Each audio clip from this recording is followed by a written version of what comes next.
Rebonjour, mesdames et messieurs, aux gens de Radio-Canada sur l'antenne québécoise et bien sûr à RDI, cette émission qui se poursuit. Nous sommes à quelques secondes du point de presse de François Legault. Il sera évidemment question de la situation dans les CHSLD. Vous avez entendu cet appel hier dramatique aux médecins spécialistes. Il y en a 1700 qui ont répondu présents, qui sont prêts à y aller. Mais Sébastien, ce qu'on disait juste avant la pause, c'est qu'il y a certains qui ont été choqués. D'abord, la présidente a été choquée, on l'a vu sur Twitter, ça, on ne reviendra pas là-dessus. Choqués parce qu'ils disent, nous, c'est pas de notre faute non plus si le personnel est peut-être mal organisé, puis les gens qui ont levé la main ne sont pas appelés, puis la jonction entre les besoins et le personnel n'est pas faite. On va y aller, là, mais on n'est pas les seuls à mettre le chapeau d'âne, là. Alors, on va y aller, on va aider, mais on pense, puis c'est un argument qui est renforcé par le fait qu'on sait qu'il y a 40 000 personnes qui ont postulé sur le site Je contribue. On pense qu'il y a peut-être d'autres personnes qui pourraient venir aider dans le réseau des CHSLD. Pendant que, et ça, les spécialistes poussent là-dessus, qu'on puisse reprendre certaines activités médicales qui ont été mises sur la glace parce qu'on avait besoin du personnel, on avait besoin des médicaments dans le réseau pour combattre la COVID-19. Ils disent, il y a des gens qui sont en attente de traitement pour le cancer. Il y a des gens qui se sont fait promettre, qui se sont fait dire qu'ils avaient besoin d'une chirurgie pour guérir de leur maladie. Et ces gens-là, on les place en attente pour l'instant. Est-ce qu'on ne pourrait pas reprendre certaines opérations, occuper donc des spécialistes au travail qu'ils font le mieux, c'est-à-dire de soigner les gens dans le réseau de la santé? Il y a un bémol, par exemple, un problème, c'est qu'on manque de médicaments, notamment pour les anesthésies, qu'on réserve pour les gens qui sont aux soins intensifs dans les centres hospitaliers pour combattre la COVID-19. On en a besoin aussi de ces médicaments-là pour faire des chirurgies dans le réseau de la santé. Il y a des embûches, mais essentiellement, les spécialistes disent on serait mieux ailleurs que dans les CHSLD. Alors, mais il faut quand même le souligner, Sébastien, il y a un certain nombre qui sont près à y aller, qui veulent y aller, 1700. qui vont aller. Ah oui. Puis s'il y a un incendie, on va aller aider à éteindre le feu.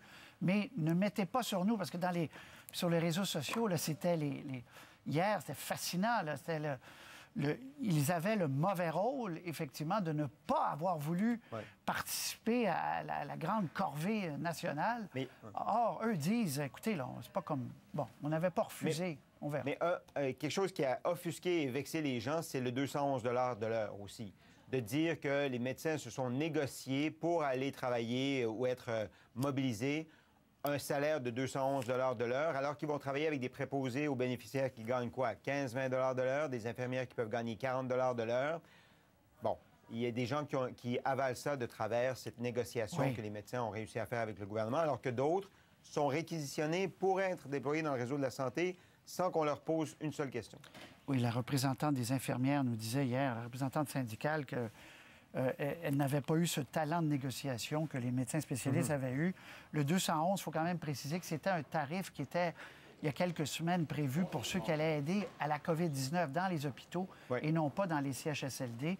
Mais l'urgence étant ce qu'elle est dans les CHSLD, puis là, on fera la liste des facteurs une autre fois, mais l'urgence étant ce qu'elle est, mais si tout le monde peut aller aider, tant mieux. C'est un peu le message de M. Legault qui a été envoyé. Alors... Mais pourvu que ceux qui avaient levé la main soient aussi mis en contribution, pas seulement les médecins, mais la question qui se pose et qui va être posée au point de presse, c'est où sont passées les dizaines de milliers de personnes qui avaient levé la main sur « Je contribue » et qui n'ont pas été contactées ou qui n'ont pas été déployées dans le réseau, notamment dans les CHSLD. Oui, nous avons pu, ceux qui étaient avec nous plus tôt, à 11 h, parler à une infirmière de Lanaudière qui attend chez elle à Saint-Lin l'appel.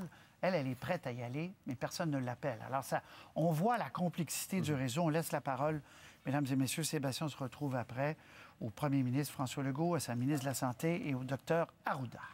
Accompagné de la ministre de la Santé et des Services sociaux, Mme Danielle Mécan, et du directeur national de Santé publique, Dr Horacio Arruda. Monsieur le premier ministre, à vous la parole. Merci beaucoup. Bonjour tout le monde.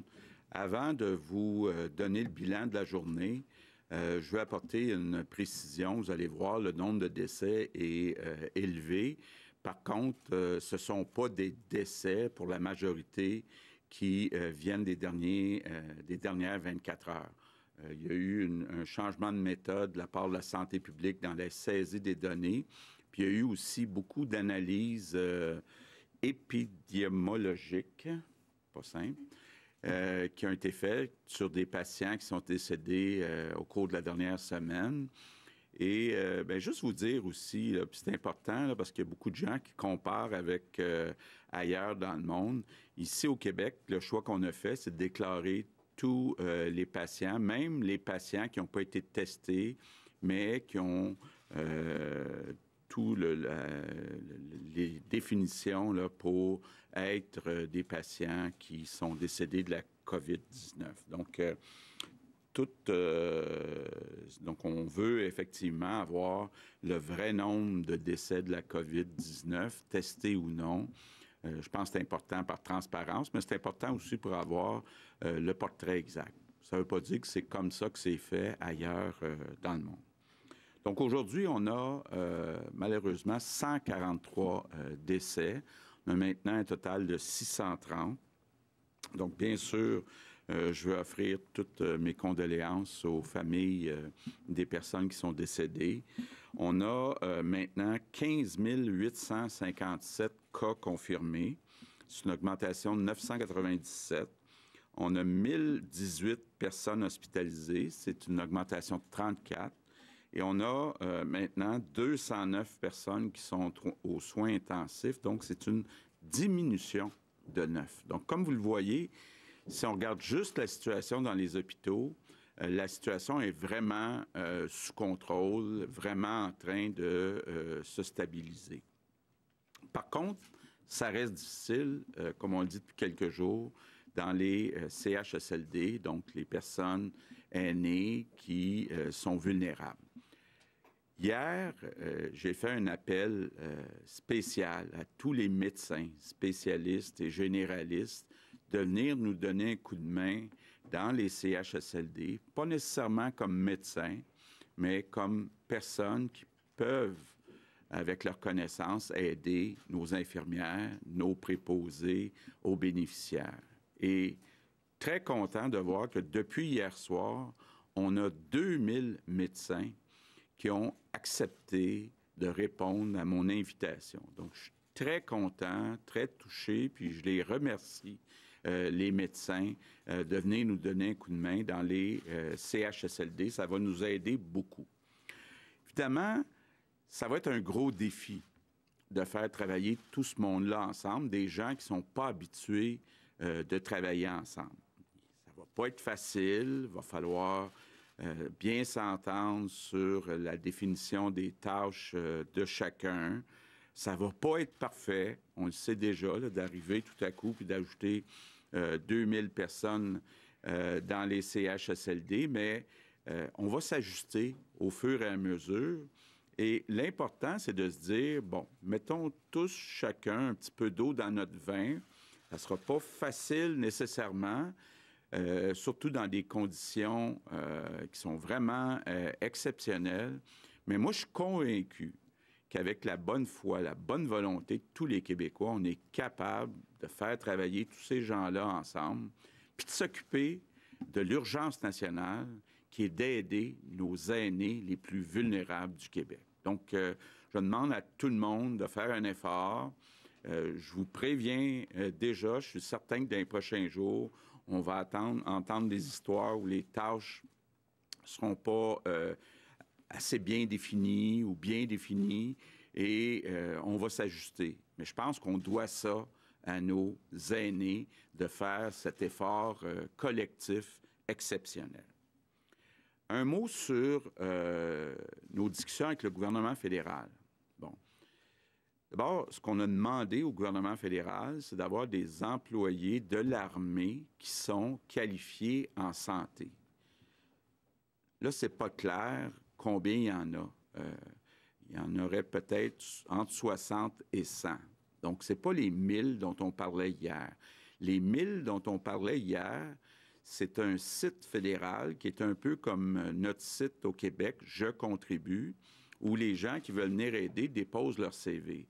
Mais la majorité des personnes, des 1000 personnes qui étaient sur le site fédéral, étaient aussi sur notre site à nous autres. Là. Donc, juste qu'on mette en perspective, là, on n'aura pas 1000 personnes qui vont arriver du fédéral dans nos CHSLD. On va peut-être en avoir 60, une centaine, mais on refuse personne. Puis on a demandé au fédéral de nous envoyer toutes les personnes qui pouvaient nous envoyer, là, qui sont capables d'aider dans les CHSLD. Je veux aussi profiter de ce sujet-là pour faire une mise au point. Je vois comme vous sur Twitter et ailleurs que des personnes disent « J'ai déposé mon CV, j'ai pas eu de nouvelles. » Bon. D'abord, vous dire, déjà, on a demandé à des milliers de personnes de venir nous aider quand ces personnes-là avaient les qualifications qu'on a besoin dans la région où on a besoin. C'est certain là, qu'une infirmière à Montréal là, qui est qualifiée, on n'ira pas faire exprès pour les refuser. Ça se peut qu'il y ait eu quelques cas qui sont tombés entre deux chaises entre le ministère qui a reçu les CV puis qui les a envoyés aux établissements. Mais je peux vous dire là qu'on ne fait pas exprès pour refuser des gens qualifiés. On en a besoin plus que jamais. Je veux aussi dire aux finissants des écoles en soins infirmiers puis en santé, là, vous devriez aujourd'hui recevoir un appel. Ça a tout été bien attaché. Donc, vous allez pouvoir, les plus jeunes, venir nous donner un coup de main dans les CHSLD au cours des prochains jours. Une autre précision que j'ai eue, on avait dit que toutes les résidences avaient été visitées. Ce n'est pas le cas. On m'a précisé que tous les CHSLD publics ont été visités. Les autres sont en train d'être visités. Ça devrait être terminé bientôt. Mais il y en a encore qui n'ont pas été visités dans les résidences autres que les CHSLD publics. Pardon. Maintenant, mes remerciements du jour. Je veux remercier toutes les personnes qui travaillent dans l'ombre. Je pense, entre autres, aux télécommunicateurs d'urgence, ceux qui reçoivent les appels d'urgence 24 heures sur 24. Je pense aux premiers répondants, pompiers, policiers, ambulanciers, paramédics, qui sont là 24 heures par jour, 7 jours par semaine. Je veux leur dire un immense merci. Là, on est chanceux de vous avoir dans cette situation qui est exceptionnelle. Je termine en vous disant que même si la situation est critique dans certains CHSLD, on le voit dans les hôpitaux, la situation est pas mal sous contrôle et nous permet, maintenant qu'on a aplati la fameuse courbe, d'aller préparer un plan de déconfinement, un plan de réouverture. Donc, on va on commence avec les entreprises. On veut le faire d'une façon très graduelle, d'une façon intelligente, avec toutes les règles que le docteur Arruda nous donne. Donc, on travaille sur ce plan-là. On va pouvoir vous en parler dans les prochains jours, mais on commence vraiment par les entreprises. Donc, pour l'instant, il n'est pas question à court terme de réouvrir les écoles. Donc, je veux vous dire, on est en train de passer au travers. Les beaux jours s'en viennent. Il faut avoir du courage et persister. Maintenant en anglais. Good afternoon. Today's numbers show us that the situation... Bonjour. Les chiffres nous montrent que la situation hospitalière est maîtrisée. Donc, nous voudrions concentrer nos efforts dans les foyers de retraite où la situation s'avère critique. Le manque de personnel demeure notre inquiétude principale. J'aimerais remercier tout particulièrement les 2000 médecins qui ont répondu à mon appel d'hier. Et puis, nous faisons tout ce que nous pouvons pour traverser cette situation d'urgence. Ce ne sera pas toujours parfait, mais il est temps de s'unir et de gagner ce combat collectif. Alors, je souhaite courage à chacun, chacune. Les bons jours reviendront. Premier ministre, alors pour la période des questions en français, nous allons débuter aujourd'hui avec Louis Lacroix, Cogeco Nouvelles. Bonjour, Monsieur le Premier ministre, Madame McCann. Monsieur Arruda, je tiens à vous offrir toute ma sympathie, mes plus sincères condoléances pour la perte d'un de vos collègues, un confrère de la Montérégie de 44 ans qui était spécialiste de la santé communautaire, qui est décédé de la COVID-19. Est-ce que vous pouvez nous expliquer dans quelles circonstances on me dit qu'il y a un problème particulier En Montérégie, qu'est-ce que vous pouvez nous dire à ce sujet? Bon, écoutez, je voudrais vous dire que quand je parle de chiffres ici, je sais aussi que derrière chacun de ces chiffres-là, pour tous les cas, c'est un drame pour toutes les familles et puis tous leurs proches. Je tiens à vous le dire. Par ailleurs, pour des raisons de confidentialité et de respect des familles, je ne commande pas les cas individuels. Je trouve ça important de ne pas le faire. Mais par contre, comme c'est dans les médias actuellement, je voudrais juste vous dire une information qui peut-être pourrait mieux aider à ce que les gens comprennent certaines choses et éliminer certaines inquiétudes. C'est que ce travailleur de la santé-là ne travaillait pas en milieu de soins. Donc, ça n'a pas été acquis en milieu de soins. C'est l'information que je peux partager avec vous. Puis pour le reste, je vais demeurer là-dessus. Donc, ce que ça veut dire, ça nous rappelle l'importance, à mon avis, d'appliquer les mesures à la fois, je vous dirais, en milieu de soins, qui est un milieu où il y a des personnes à haut risque, particulièrement dans les CHSLD, mais que le virus peut aussi frapper ailleurs, notamment dans la communauté, soit en retour de voyage ou etc. Donc, ça nous rappelle à tous qu'on est tous susceptibles et c'est important, à mon avis, d'avoir respecté les consignes. Je vous remercie pour votre geste et je le partage avec toute la communauté de mes collègues du Québec. Est-ce qu'il y a une enquête particulière qui va être faite dans ce cas-ci ou si on le traite comme... parce que, bon, vous dites qu'il ne travaillait pas en milieu de soins. Est-ce que ça implique qu'on le traite comme un autre décès ou s'il va y avoir une enquête particulière? Tous les décès sont traités de la même façon, qui proviennent, de façon générale, qui proviennent d'un élément ou un autre.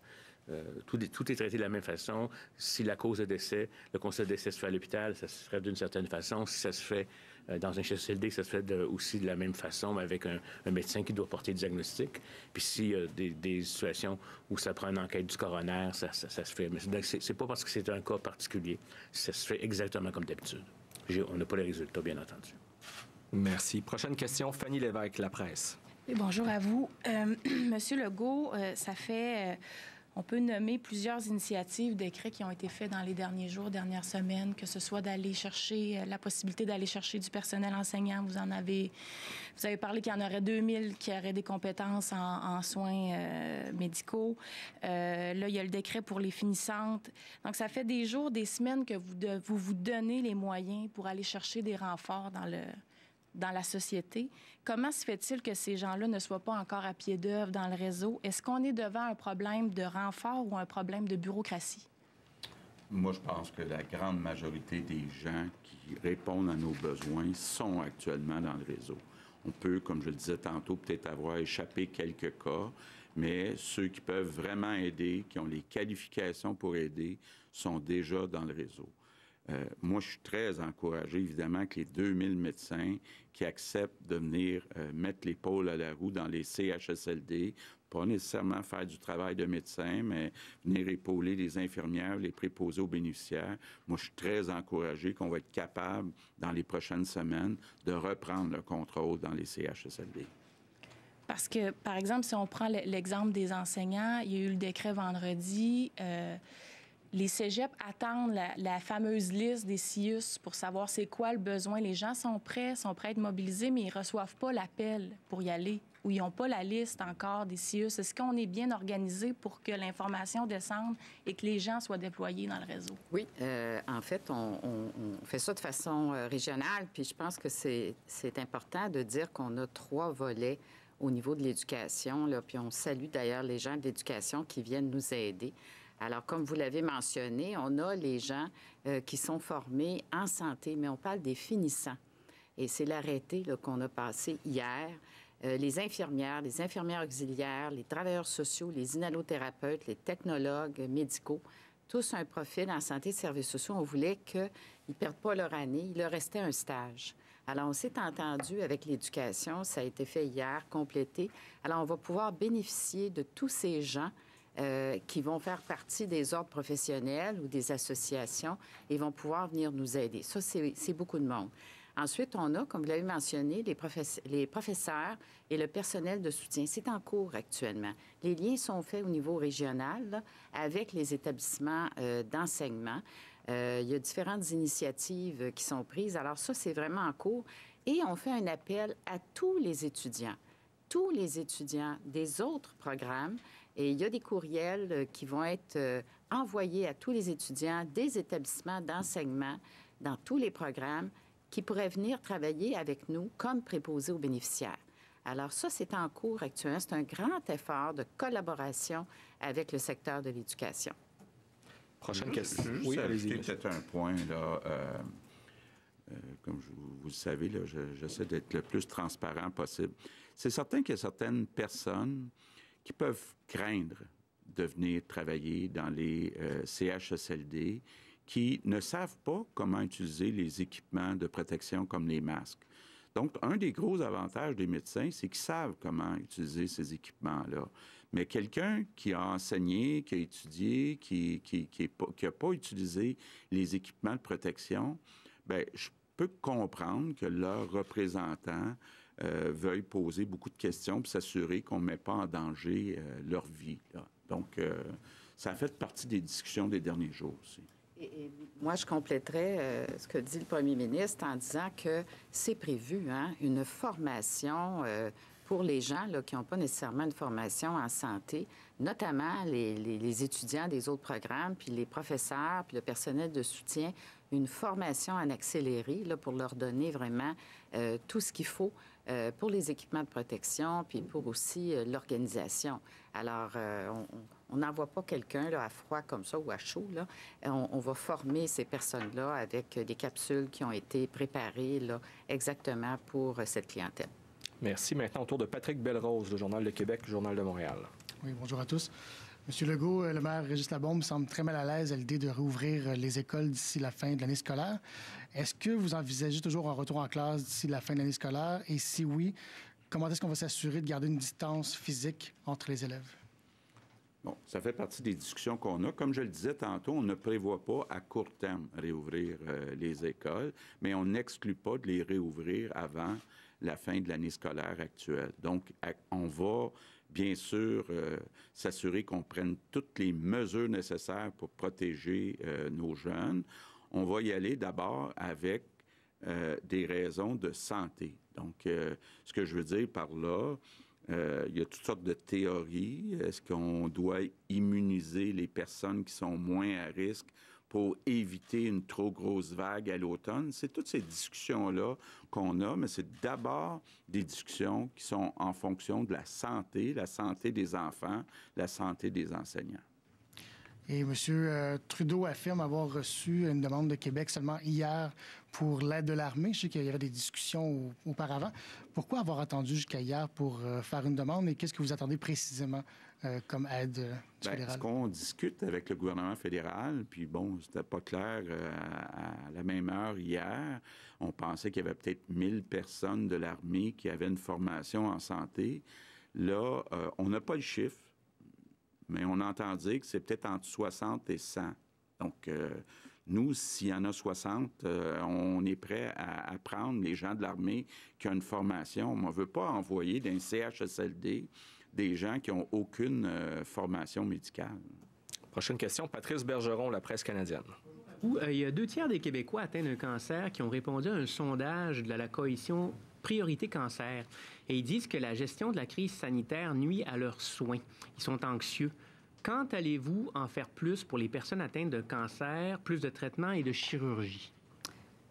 On est très conscient de ce que ça peut provoquer chez les gens qui ont le cancer, une crise comme la pandémie de la COVID-19. Mais je peux vous dire que moi, j'ai été beaucoup en contact avec la sous-ministre adjointe et aujourd'hui aussi avec le directeur national de la cancérologie au Québec. Et on a suivi ce dossier-là à la trace parce qu'on sait combien c'est important les traitements en cancer. Donc, comme on a toujours dit, tout ce qui est urgent a été fait. Et on a ouvert un petit peu, quand on a pu, sur, par exemple, des chirurgies semi-urgentes en cancer. Mais au niveau des traitements, tout s'est continué. La chimiothérapie, la radiothérapie, ça s'est poursuivi. C'est des traitements qui peuvent continuer. Par rapport aux chirurgies, quand on pouvait, on a donné des traitements alternatifs pour faire en sorte qu'on peut conserver l'état de santé, protéger l'état de santé des personnes en attendant la chirurgie. Aujourd'hui, il y a encore eu des discussions parce que, comme vous voyez, la situation évolue toujours et on va ouvrir complètement le secteur de l'imagerie médicale. Donc, pour tous les patients qui ont un diagnostic de cancer, qui ont besoin d'un CT scan, de l'IRM, ça va être complètement ouvert à partir de maintenant. Donc, on évolue avec la situation. On le faisait pour les situations plus urgentes, mais maintenant, on va le faire pour l'ensemble des patients. Mais je peux vous assurer que s'il y a un dossier qui est suivi vraiment très, très soigneusement, c'est bien le dossier de la cancérologie. Et je veux dire aux patients qu'on prend bien soin d'être en contact avec tout le monde, les médecins par téléconsultation, les équipes par téléconsultation, par téléphone, et qu'on veut vraiment les rassurer qu'on va faire le maximum. Maintenant, une question pour le premier ministre. Monsieur le premier ministre, il y a beaucoup de Québécois qui ont l'impression qu'il n'y a personne qui a des comptes à rendre sur l'hécatombe qui se déroule actuellement dans les CHSLD. Qui doit répondre au bout du compte de cette espèce de désastre-là qu'on a pu voir comme étant une tempête parfaite avec le manque de préposés, le manque de financement? Qui doit répondre de ça? Bien, je pense que la priorité actuellement, c'est pas de trouver des coupables, c'est de s'occuper des aînés. S'occuper des aînés qui sont les plus vulnérables, parce que c'est de ça qu'on parle dans les CHSLD. Il faudra ensuite faire un bilan. Puis effectivement, se questionner. Je l'ai dit, on le sait depuis plusieurs années qu'il manque de personnel dans les CHSLD. On sait qu'il y a beaucoup de postes qui sont affichés mais pas comblés parce que c'est pas attractif financièrement. Donc, il faut revoir à la hausse les salaires des préposés aux bénéficiaires dans les CHSLD. Donc, les bilans puis les réformes proposées, on fera ça après que la crise sera réglée. Pour l'instant, il faut régler la crise pour s'occuper de notre monde dans les CHSLD. Maintenant, au tour d'André Martin, TVA Nouvelles. Oui, bonjour à vous trois. On sait que depuis le début de la crise, vous avez mis en œuvre plusieurs plans de recrutement. Vous avez reçu 40 000 candidatures sur le site jecontribue.ca. Nos informations indiquent que seulement 3 000 candidatures ont été retenues. Pourquoi? Est-ce qu'il y a tant de candidatures qui ne conviennent pas? Est-ce qu'il y a toute cette lourdeur bureaucratique qui peut expliquer? Bien, moi, je pense que d'abord, là, je vais vous donner un exemple concret, là, vous allez comprendre. D'abord, il faut saluer les gens qui se sont inscrits à Je contribue. Je pense qu'il y avait un élan du cœur, mais effectivement, il faut qu'il y ait une équation. Il faut que ça équivale aux besoins qu'on a dans le réseau. Puis on a fait vraiment toute la démarche avec beaucoup de soin. Je vais vous donner un exemple. Au CIS de la Montérégie-Est, on a communiqué avec les 1668 personnes qui ont été données comme information à ce CIS-là qui provenaient de Je contribue. On a fait des entrevues avec 538 personnes qui ont mené à 256 confirmations d'embauche. Il y a 80 personnes qui se sont désistées et on a embauché 176 personnes. C'est un processus qui a été fait complet. Ça a été fait partout au Québec, et spécialement dans les régions où on avait beaucoup besoin. Mais ça parle du fait que les gens veulent contribuer, mais il y a des besoins dans le réseau. Il faut qu'il y ait une équivalence en termes de ce qu'on peut offrir et les besoins qu'il y a. Et tout le processus, on l'a fait. On a contacté les personnes. Ça se peut qu'il y en ait qui soient tombés en deux chaises. Là, ça, je le reconnais. Mais effectivement, on a traité les 40 000 demandes. Peut-être juste deux autres exemples. Il peut y avoir des gens des régions qui voudraient travailler dans leur région, mais les besoins sont beaucoup à Montréal. Ça, c'est un exemple. Il y a des gens qui voudraient travailler de jour, mais les besoins à certains endroits, c'est pour travailler la nuit. Donc, il y a tous ces exemples-là aussi, au-delà de est-ce qu'ils ont les qualifications, est-ce qu'ils ont vraiment le diplôme qui est nécessaire pour donner les services qu'on s'attend à avoir de cette personne-là. Donc, il y a tout ça, là, mais je le répète, là, je ne vois pas pourquoi on ferait exprès pour refuser une infirmière qui est qualifiée à venir travailler à Montréal. C'est pour ça qu'il est encore là, le site « Je contribue ». Et s'il y a des personnes qu'on n'a pas appelées, moi, je les invite à nous refaire signe sur le site et on va s'organiser pour les contacter rapidement. Donc, on veut quand même dire aux gens, là, allez-y, inscrivez-vous à Je contribue parce qu'on va continuer de soigneusement là, faire le travail pour voir si on peut avoir des gens qui peuvent venir faire une contribution. Vous parlez de rapidité. Monsieur Legault, vous nous parlez de l'urgence dans les CHSLD. Depuis hier, il y a 2000 médecins spécialistes qui ont levé la main pour venir en renfort. Combien sont à pied d'œuvre aujourd'hui même? Bien, il y en a plusieurs, mais il faut dire, bon, il y a certains médecins qui sont proposés à temps plein, il y en a d'autres qui sont proposés pour 2 jours, il y en a d'autres qui sont proposés au mois de mai ou au mois de juin.